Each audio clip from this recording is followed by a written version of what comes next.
Welcome to the Parenting Roundabout podcast for the week of January 3rd, 2022. I'm Catherine Haleko, and I'm here with Terry Morrow. Hello. And Nicole Eridix. Hello. Every week, we chat about the things parents are talking about, complaining about, and obsessing about right now. This week, we're complaining about picking a word of the year and obsessing about time flying or not, depending on your perspective. And we also take a couple of breaks for an entertainment discussion and a recommendation roundup. Today, of course, it's kind of the law. We are talking about resolutions because this is our first new episode of 2022. But the thing is that none of us are resolution people. No. But we thought, if we were to make resolutions, which we're not, what would we do if we did make resolutions? We might as well think really big. Yes. Like if we're not going to be bound to them. Right. Suddenly, if we don't have to actually do anything to make them happen. We're just being theoretical. Theoretical. Let's just zap that coronavirus right out of here. Get rid of that bad boy. Yes. That's your resolution, is to personally get rid of the coronavirus. Yes. COVID warrior Catherine Haleko. I am going to circle the globe with a hypodermic needle. And I'm going to take care of business. So excellent. I think that would be mine. I think fine resolution. That would be appreciated. Oh, yes. I think everybody would benefit from that. Yes. Absolutely. Yeah. That's a very altruistic. I might have to secretly, vaccinate people in their sleep or something, but I know, right? What they don't know doesn't hurt. Yeah. A famous painless jab. It'll be fun. Right. Just your magic powers will do it. They'll think it's like a little mosquito or a bee sting or something. That's right. In the middle of the night in their cold bedroom. Don't ask too many questions, people. No. Just enjoy the sudden surge of health and wellness. How about you, Nicole? What would you? Oh, I'm going to go with Terry. You go first. I was thinking of things a little more personal, but equally unrealistic. Like, I just closed out the year with 2 really productive days of work. I set a schedule for myself. I kept to that schedule. I got all my work done that I had planned to do that day. I did some work I had planned to do the next day. I was on fire.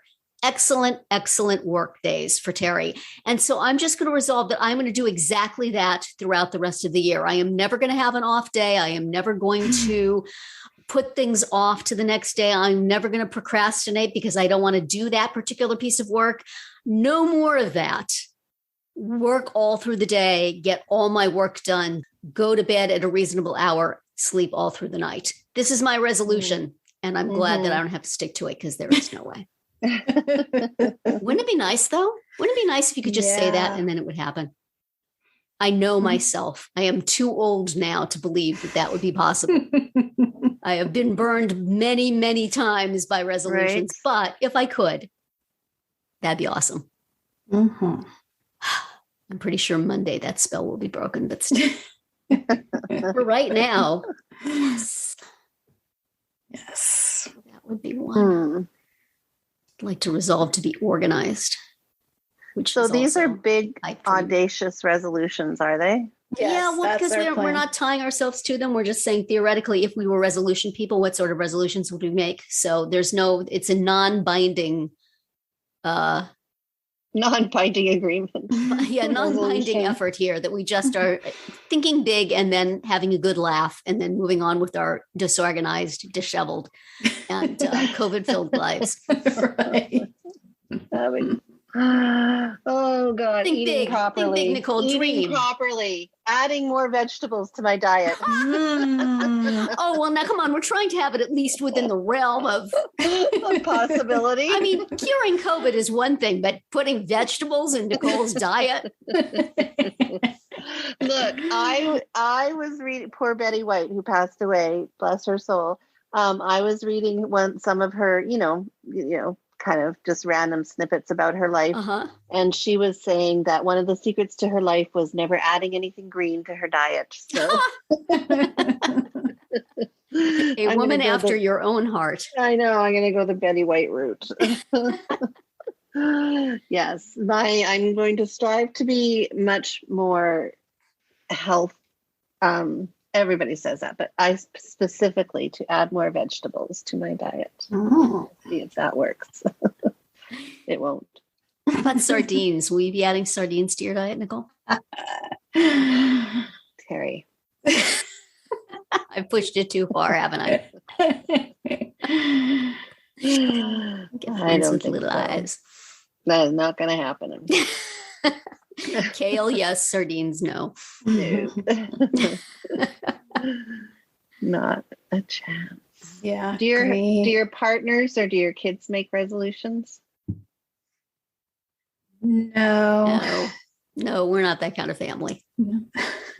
We did an episode on that. Yeah, we believe in rumbling along in our current rut. It's nice and comfy. It's deep. We can't fall out of it. Yeah, I would say if my kids ever do, it's like at the beginning of a school year or at the beginning of the summer or something, like I'm going to do this and blah, blah, right. blah. Which, generally does not end up happening. Yes. Right. It always feels so empowering for like 5 minutes and then you move on. Yeah, I know, right? I am thinking, Terry, about that Artful Agenda. Is that what it's called? Yeah. Are you really liked using that. it? I am. And I am enjoying it and thinking about different new ways to do things on it. If you both get the Artful Agenda and then join the Facebook group of people who are using Artful Agenda and they post, screenshots of what they've done with things, it's very interesting. Uh-huh. Some of them are very ambitious. I am not, but it is very helpful for, if nothing else, remembering when my husband goes to work and gets home, because for some reason I cannot wrap my brain around his differing schedule. So now I can just look at the calendar. All right. But yeah, you should. That's a good thing to resolve to do at the beginning of the new year is try out a new calendar item and see how long you go with it. I mean, my current system is really ridiculous. The paper calendar on the fridge. Yeah. That only I look at. Right. Yeah. The Word doc calendar on my laptop that has like workday scheduled things and deadline, to-dos. Mm-hmm, mm-hmm. I don't use the phone calendar because I don't like to type things in with my thumbs. Yeah. So with the Artful and then furthermore, an Excel spreadsheet with my my timesheet, like my hours. Yeah. Because I have to keep track of them, not just by day, but by project. Mm-hmm. Yeah. And I finally moved that out of Word into Excel. Yeah. I use Trello for that stuff, but Artful Agenda, you could do it, and you can put things on the calendar in different colors. So you could have like a bunch of different calendars. For different people. Things. And that's so wait, doesn't Google Calendar do that? Google Calendar does that, and you can import from Google Calendar into this Artful Agenda. I just think it looks prettier, but it also has lots of pages, like the day page has different checklists you can put on, and I find it a little bit easier to use in Google Calendar. Wait, what? And it's also way prettier. Artful Agenda. Wait, I didn't realize it was online. Why am I thinking it's? I don't know. Oh. Well, I kept thinking it was like a hard copy, and I'm like, I don't use that anymore. Yeah, no, it looks like a hard copy. That's pretty. But it's online.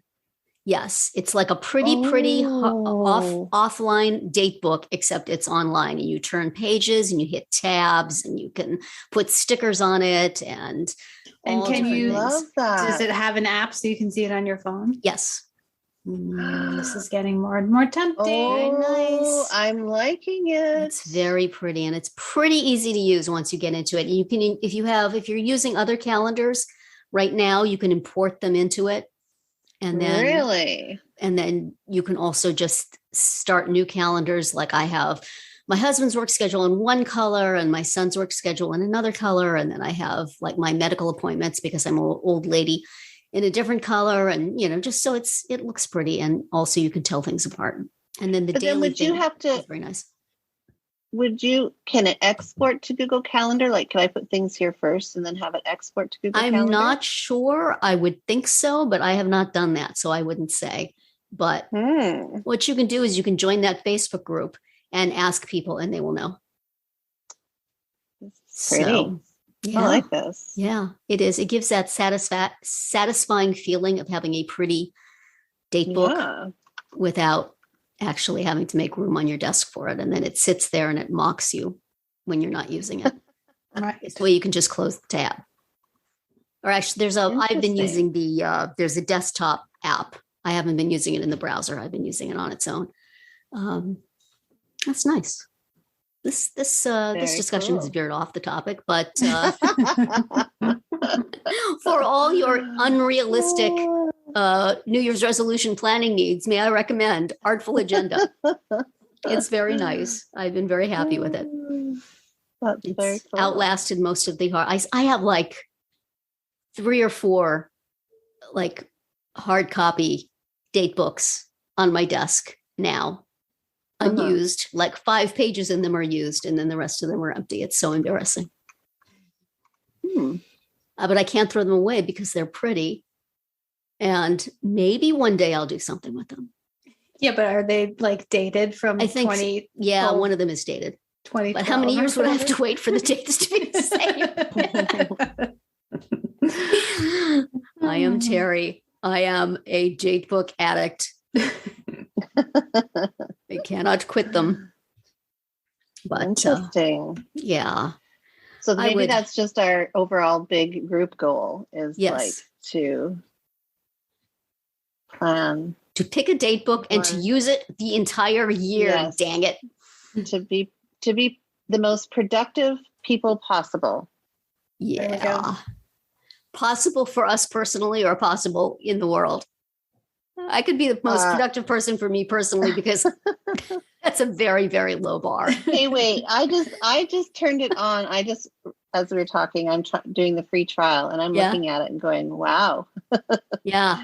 That's it. Then they have like lots of different checklists and you can, like if there's something that you do every day, you can just set it to repeat every day or repeat weekly or repeat whatever. So that's helpful. And has a little thing to measure how much water you've had. I used one of the little checklists to put my pills that I have to take every day because I am an old lady. And the lunches and breakfasts I have every day. There's lots of little things. And there's just whole checklist pages, which I haven't done too much with, but if you are the kind of person who thinks, well, if I set up a checklist, then everything will be okay. You have many, many opportunities. I like checklists. That's another thing that I like and then never follow through on. Yeah, I'm the same way. Now we're back to feeling bad about ourselves after all. Okay, that's not how it's supposed to end. We better wrap this up quickly. My resolution is that I will feel good about myself all the time, no matter how much I fail at anything like a resolution. Cheerfulness. That's my resolution. Cheerfulness in the face of disorganization. Well, that's it for today's round 1. We resolve in the future we will stay on topic. Tune in tomorrow for our entertainment-themed round 2 and later in the week to find out what we're complaining about, obsessing about, and recommending right now. We're always interested in what you have to say, so drop us a comment on our website, our Facebook page, or Twitter, where you'll find us at Roundabout Chat.